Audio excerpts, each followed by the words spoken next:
Weeks after the truth came out were filled with silence.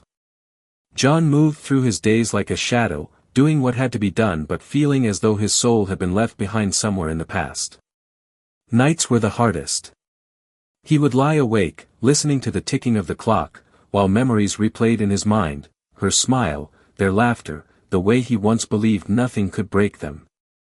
Now every memory was sharp, cutting into him with every breath. Yet in the middle of his sorrow, there was one light that refused to go out, his daughter. She was too young to understand what had happened, too innocent to carry the weight of adult mistakes.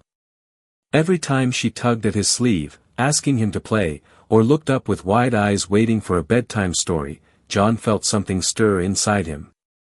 She reminded him that life wasn't entirely broken, that he still had a reason to stand up every morning. Slowly, he began to rebuild himself, not for his own sake at first, but for hers. He took her to the park more often, held her hand as they fed the ducks, and learned to laugh again at her silly questions.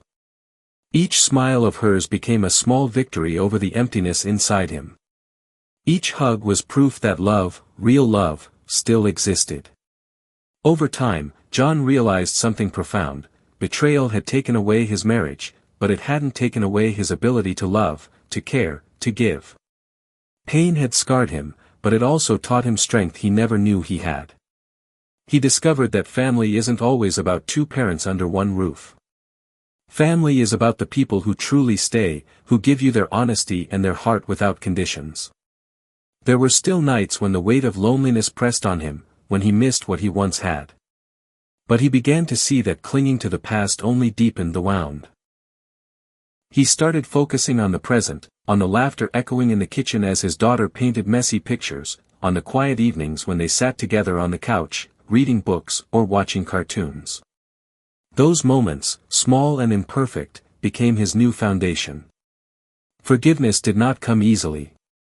For a long time, the very thought of it felt impossible. But John learned that forgiveness was not about excusing what had been done, it was about freeing himself from carrying the poison of anger. By forgiving, he was not saying the betrayal was acceptable, he was saying it no longer had the power to define his future. With time, John grew stronger. He became calmer, more thoughtful, more grateful for simple things. He no longer searched for answers to the questions that once haunted him.